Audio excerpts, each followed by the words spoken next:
Bonjour à toutes et à tous les amis, voilà le débriefing du match d'hier soir au M Bordeaux qui s'est soldé par un 0-0. Les deux premiers matchs en championnat de Rudy Garcia se seront soldés par des 2-0-0, c'est-à-dire qu'à Paris et contre Bordeaux, l'un étant, euh, l'un étant beaucoup plus positif que l'autre, déjà, première chose.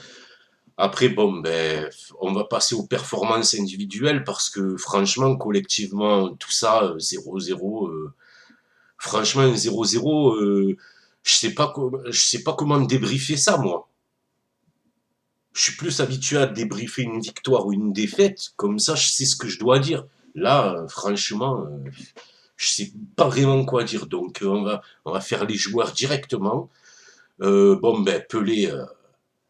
Pelé, qu'est-ce qu'on peut dire sur lui? Il n'a pas pris de but. Il, ça fait, ça fait plusieurs matchs qu'il ne prend pas de but. C'est ce qu'on demande à un gardien, de ne pas prendre de but, n'est-ce pas? Donc, il prend pas de but, c'est bon. Rien d'autre à dire. Fanny, ben, il remplaçait Sakai, le japonais étant blessé. Voilà. Après, Rolando, il est très bon. Franchement, moi, j'ai rien à dire sur lui. Franchement, en défense, il me régale. D'ailleurs, avec Doria, parce qu'en fait, il faut mettre la défense ensemble, c'est-à-dire Doria et Rolando, parce que c'est une défense qui est très complémentaire. On a un joueur expérimenté et un jeune qui a beaucoup de talent, donc ça va. Après Bedimo, alors Bedimo, oh là là là là là là là là là. Alors moi qui croyais avoir tout vu avec Krupovieza, avec Koji Nakata, avec Salomon Olembe, eh ben non, on a Bedimo maintenant. Et je me demande s'il n'est pas pire que ceux que je viens de citer. Voilà. Bedimo, nul. Zéro. Diarra. Oh Lassana. Oh, tu as plus envie de jouer chez nous ou quoi? C'est quoi le projet là? Oh, tu es bidon, mec. Tu sers à rien, Diarra. Voilà. Euh, Machache, il a fait un bon match, mais on peut pas lui demander d'en faire trop non plus, quoi, parce qu'il est encore jeune, hein. Il est encore jeune, il enchaîne les matchs et c'est pas mal ce qu'il fait, le petit Machache. Mais il y a encore des trucs à travailler pour lui. Maxime Lopez, exceptionnel. Ce gamin, il a de l'or dans les pieds. Euh, franchement, euh, franchement, quand je vois un minot comme ça, je me dis que ça me rassure parce que ça veut dire qu'on a un centre de formation pas si nul que ça. Voilà. Au contraire, on a peut-être un bon centre de formation qui va être vraiment professionnalisé par la nouvelle direction qui est là. Voilà. Après, Sarr, Bouna Sarr. Bon, je crois que j'ai déjà tout dit sur lui, hein. Au risque de me répéter, tu n'as rien à faire à l'OM, Sarr. Bouna, tu n'as rien à faire à l'OM, mon ami. Allez, bouge, dégage. Voilà. Gomis, injugeable sur ce match parce qu'au bout de 20 minutes, il s'est blessé.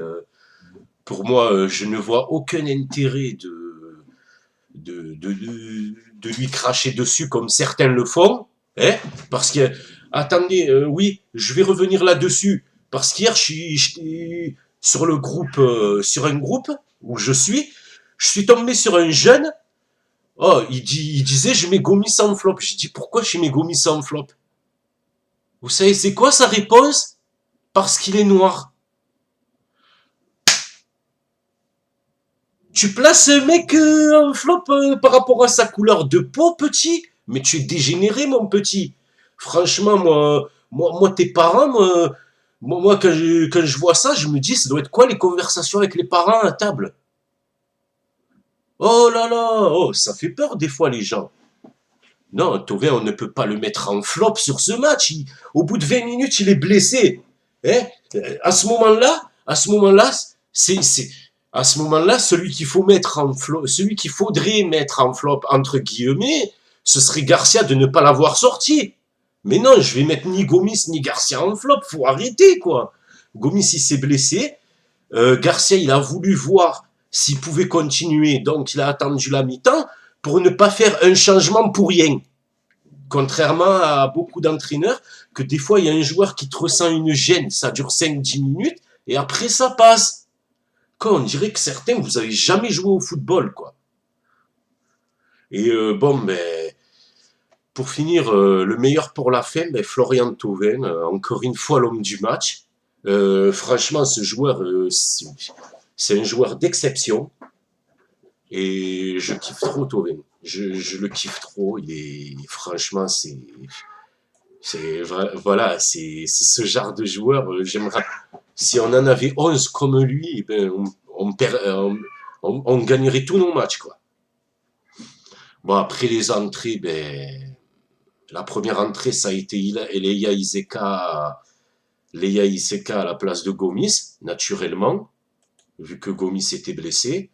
Bon, ben, Leia Iseka, c'est un gamin de 18 ans qui arrive, donc on ne va.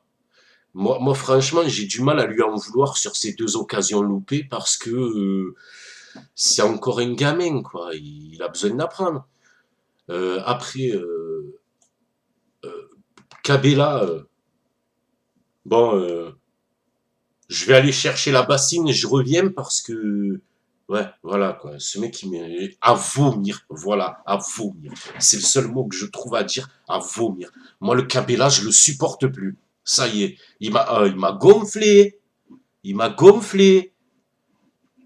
Et bon, après, à la fin, il y a Alessandrini qui est rentré dans les 5 dernières minutes. Donc, Romain Alessandrini, il a fait une bonne entrée. Franchement, j'ai rien à lui reprocher. Il a essayé. Il a essayé. Déjà, il a joué en équipe, ce que Cabella ne sait pas faire. Hein. Alessandrini, au moins, il joue en passe. Il joue collectivement. Hein.